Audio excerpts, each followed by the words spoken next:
Hi everybody, this is Benoit, and today I'm going to talk to you about sort of some of my greatest hits material, if that makes any sense.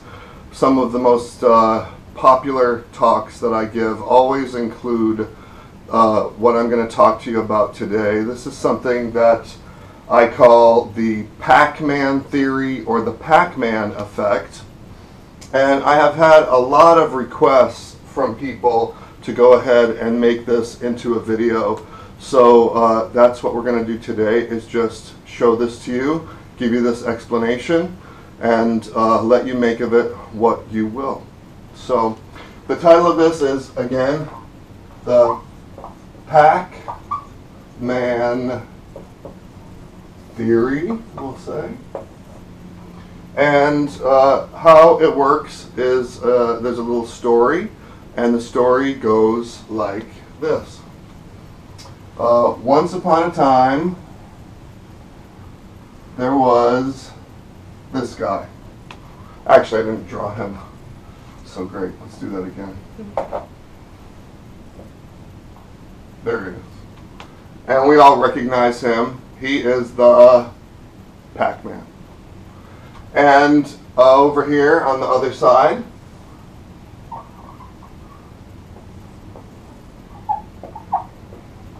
we have the Ghost.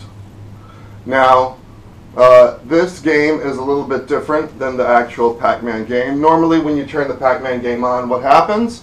You hear a bunch of music, it goes da-da-da, da-da-da, and then the Pac-Man starts eating the dots, and we have game on. Okay. But in this game, it's a little bit different. When we turn this game on, there are no dots. There are no dots until the Ghost drops the dots. And we're going to call this Ghost the Abuser.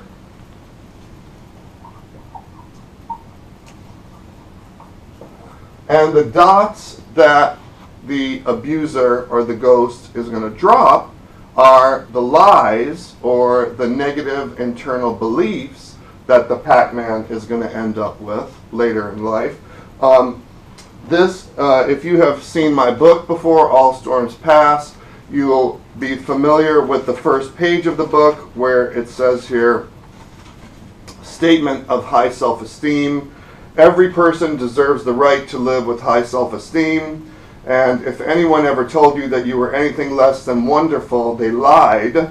The problem now is that at some time in the past you swallowed and believed those lies, and you're still living them out in the form of your current problems. Okay? So these are the lies that we end up with, and this is where they come from. Okay? So when we think about an abuser, we think that there's many different kinds of abuse. Normally when I'm giving this talk, it's sort of with the crowd, and there's a kind of shout and response to this, but we're just going to list the different kinds of abuse here. There's going to be verbal, emotional, sexual. There's going to be peer abuse, bullying. We have a very high consciousness about bullying now in this country, but we did not many years ago. There could be spiritual abuse. There could be cultural abuse. I always think of the example of the movie Precious, where the girl is living in a lot of abuse, getting hit with a frying pan, getting television thrown at her. She weighs about 350 pounds, African American, extremely black, dark skin. And I imagine her going into CVS and looking at the magazine counter and seeing all these magazines there where all the girls are white and size 0. And this message, this cultural message comes to her. And what does she make up of that? You know, and what does she say to herself? Maybe she says to herself, I shouldn't be here. It would be better off if I were dead because I'm just the wrong thing. You know, better or worse, those are the kind of conversions that we make every day. There is going to be physical abuse. There's going to be, well, many kinds of abuse, and we'll come up and we'll continue this list as we go on. But what happens is these dots get dropped, these messages, these negative internal messages, and then what does the Pac-Man do? He has only one job. His job is to eat those dots, right?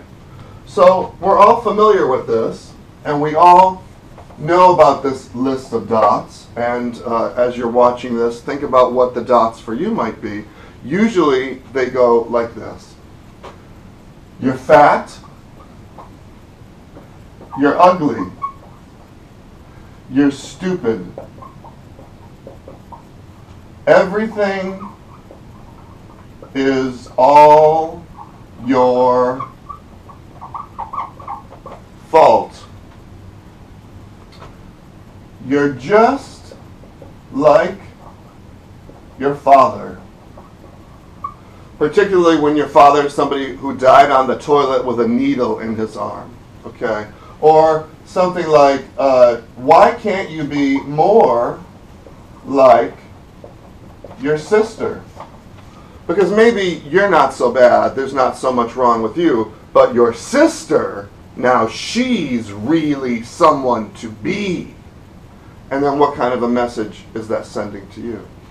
And then there's more overt, violent messages that we get too. Like, you're a sissy or a faggot.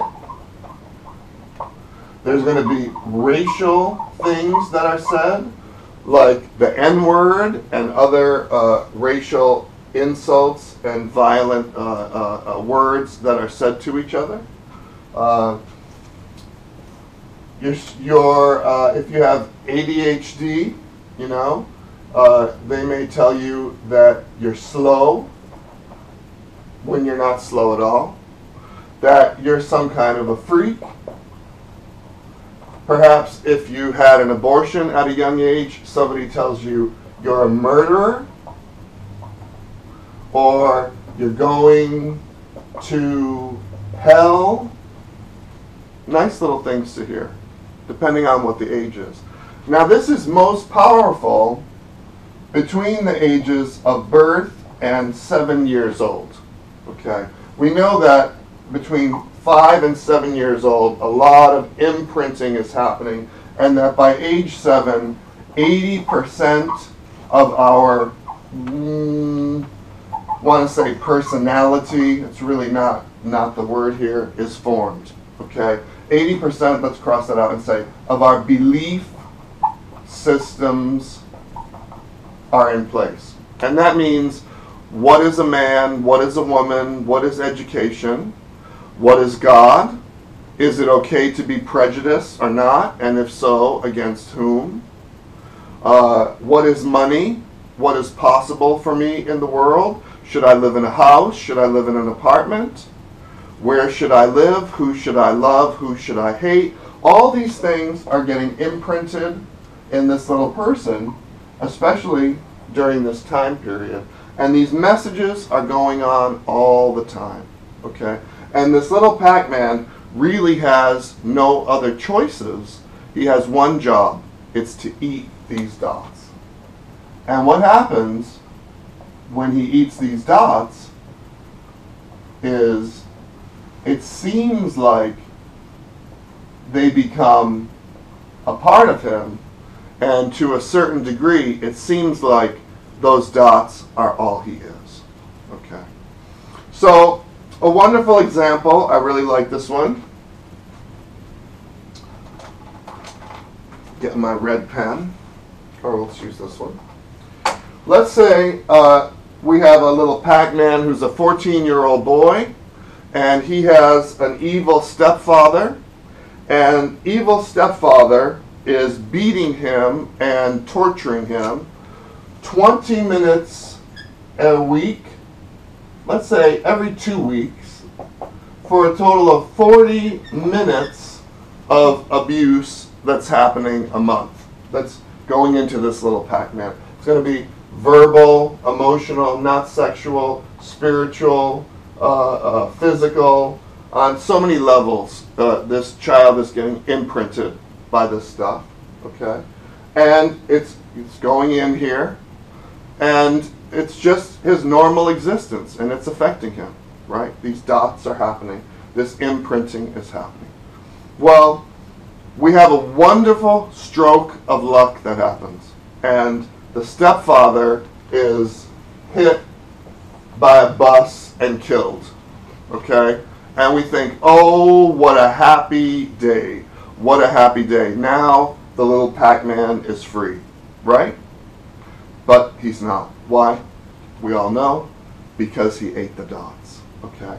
So you did it to me 40 minutes a month, but now that you're inside me, I'll do it to myself 24/7, 365, and I'll do a better job doing it than you ever did, okay? Because how it really works, if you remember the game, is sometimes there's a big dot, and if the Pac-Man is a really good boy, he'll eat up that big dot, and if he's fast enough, he can go and eat the ghost, and then the actual ghost is inside of him and a part of him.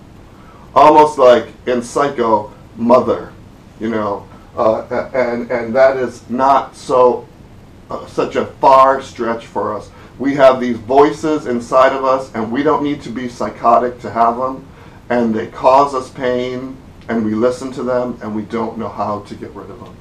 Now, there are ways to get rid of these dots. There are lots of ways, and we can learn them, and we can use them.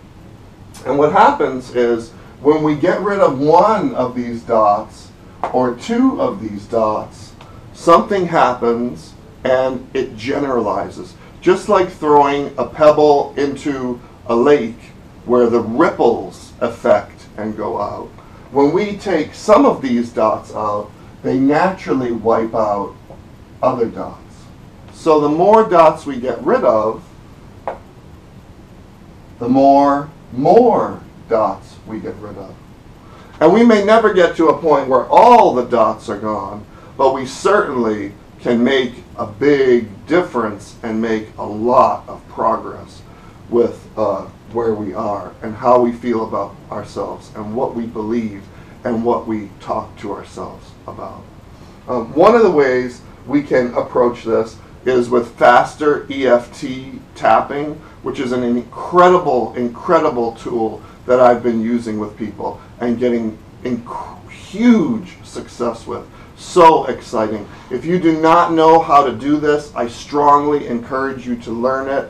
I can teach it to you. It's a thrill for me to do this work with people, and I strongly encourage you. I would send you to this website, www.fastereft.com. That is going to give you a lot of explanation for some tools that are excellent for shifting these ideas and these beliefs. And there are lots of other ways that you can too. Byron Katie, in her work with the 4 questions and her website, thework.com, also has incredibly powerful tools that are really effective with this material. And there are so many more. I hope this is valuable for you, seeing this. And I hope you will contact me so that we can get to work on getting rid of the dots that you have and getting you clear and clean so that you can be free and happy in this world the way you were born to be and the way you deserve to be. You know, we started out this year with our group saying, "This is my time. This is my year." And it still is my time, but I have to step up and I have to claim it. So step up, claim it, do it with us. All right? I hope this is good for you.